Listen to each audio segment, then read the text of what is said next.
Bonjour et bienvenue à tous dans cette nouvelle vidéo de mon long voyage de France à Thaïlande.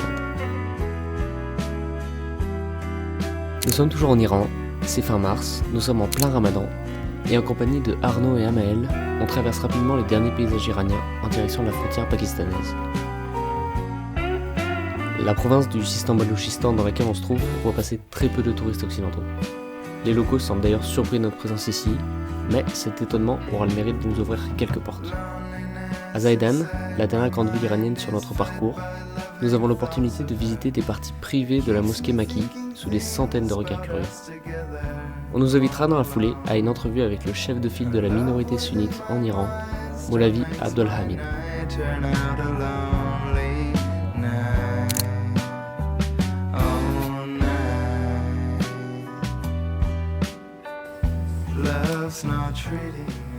Aujourd'hui, je devais aller à l'ambassade pakistanaise pour récupérer mon visa. Et aujourd'hui, c'est le dernier jour des vacances de Nowruz, donc c'est aussi une espèce de jour férié chez les Iraniens. Et quasiment tout est fermé. Et quand on est allé à l'ambassade ce matin, le soldat qui gardait nous a dit aussi que c'était fermé. Ce qui est assez embêtant puisque mon visa expire demain, le 3.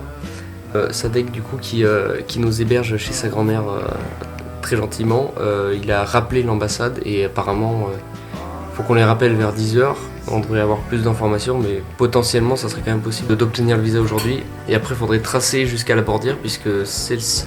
J'ai dit la Bordière, putain. Faudrait tracer jusqu'à la frontière, puisque celle-ci elle ferme à 14h. Et on est encore à 1h30 de cette dernière.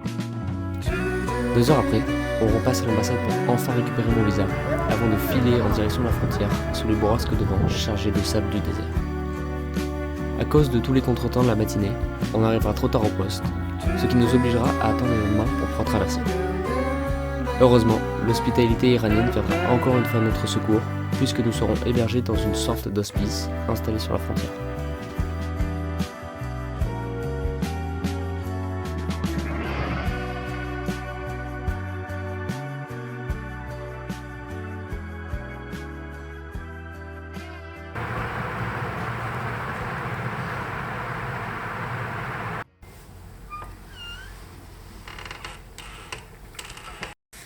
Ok, donc bonjour à tous. Aujourd'hui on est le 4 avril.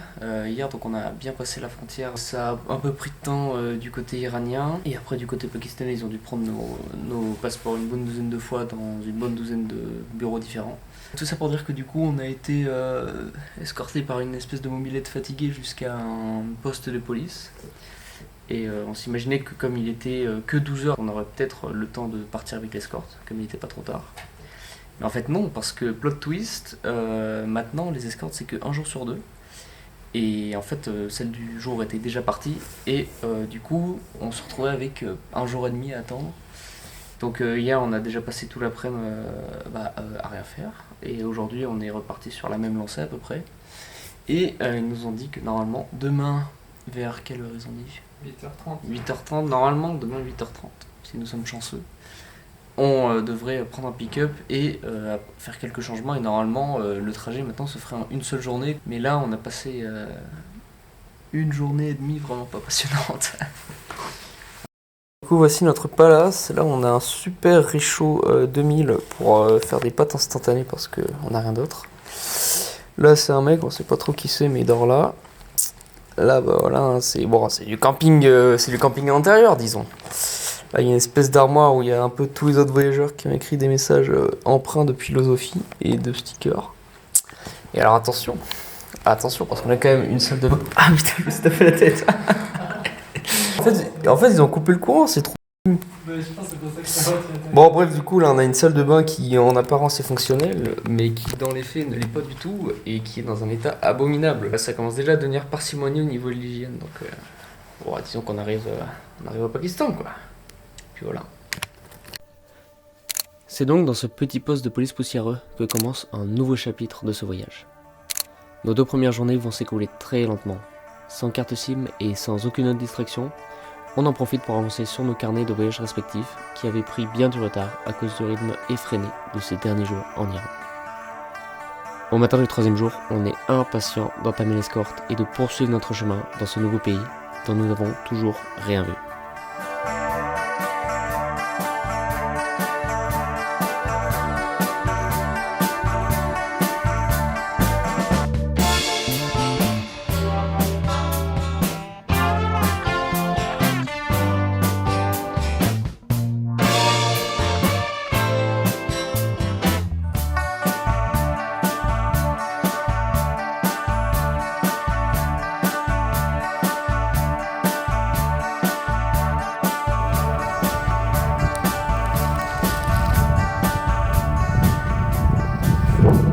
soir on est à Dalbadine. Ce matin l'escorte elle est partie à...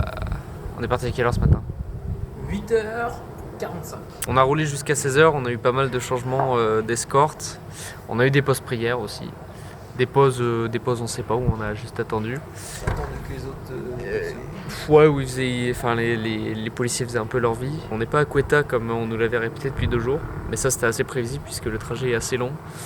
Et l'efficacité est quand même pas au rendez-vous dans les manœuvres. Ce qui fait que normalement ils nous ont dit qu'on devrait arriver à Quetta demain. Ce soir on dort encore dans un poste de police. Ils nous ont installés dans une espèce de bureau qui va faire office de chambre pour cette nuit. Apparemment on a une douche qui fonctionnerait à peu près. Ce qui Ouais, était pas... si je l'ai essayé, elle fonctionne. Ça fonctionne? Ah c'est beau ça. Donc on a une douche qui fonctionne vraiment. Donc voilà, on va voir demain si on arrive à Quetta et si on retrouve notre indépendance et notre liberté. Cette requête.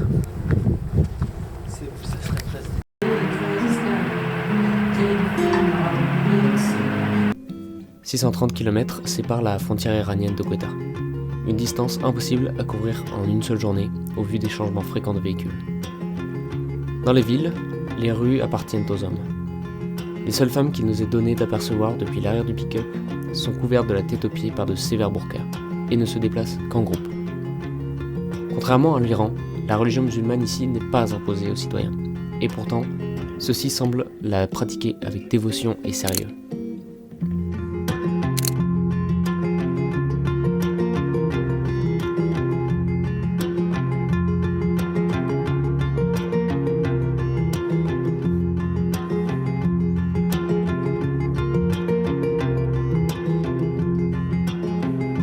Si on doit bien concéder quelque chose aux Pakistanais, c'est qu'au moins ils trouvent un problème à toutes les solutions. À un checkpoint, les policiers censés nous récupérer n'ont à leur disposition que 3 motos. Aucun souci, ils arrêteront un camion de transport random dans lequel Amel et moi en montera, pendant que Arnaud se retrouvera à l'arrière d'une des motos, accroché à la veste d'un des policiers. Et enfin, c'est l'arrivée à Quetta, la plus grande ville du Baloutchistan pakistanais. Le tumulte incessant de la circulation, les camions et bus aux couleurs éclatantes, les visages et les tissus, et les tuk-tuk qui font désormais partie du paysage. Tout est différent et on sent que désormais on est plus proche de la culture indienne que de l'Iran.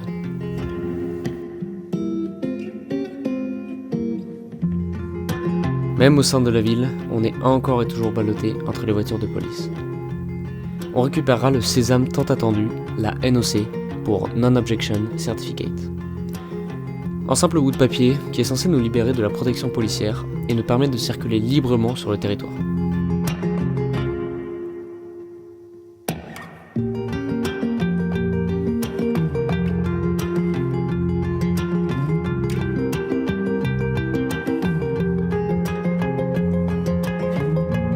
Une fois le document en poche, nous sommes placés dans un bus par les autorités, direction Multan.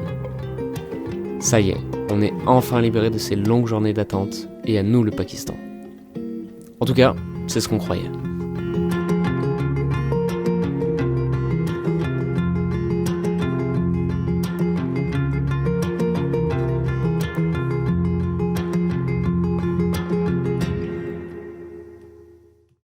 Ok, donc aujourd'hui on est le 9. Pour vous expliquer un peu ce qui s'est passé, c'est que à Quetta, on a été mis dans un bus par un des officiers de police.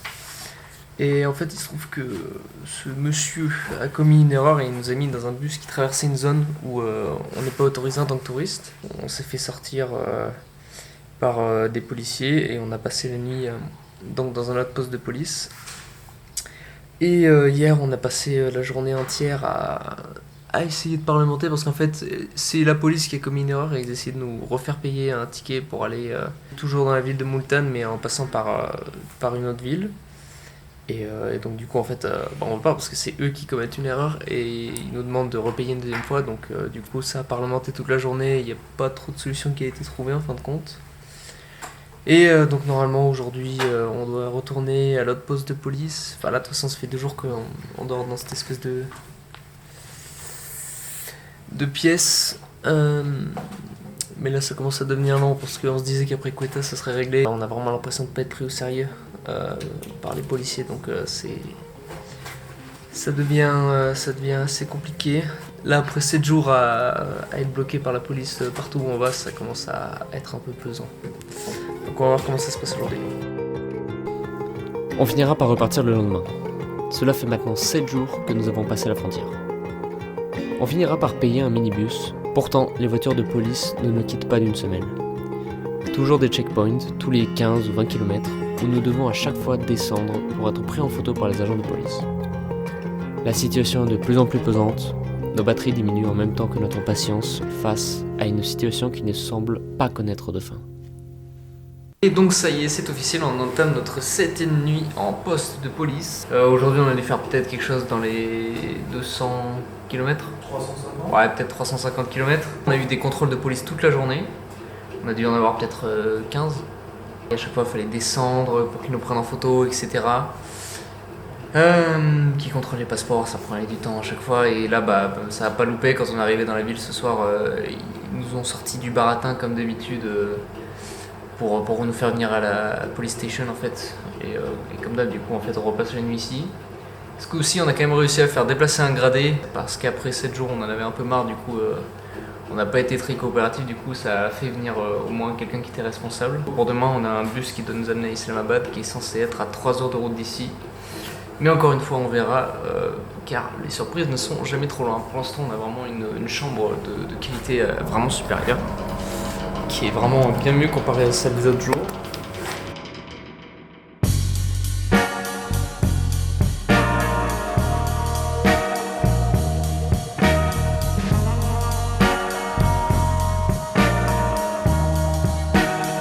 Bon, ça y est, on vient enfin d'arriver à Islamabad.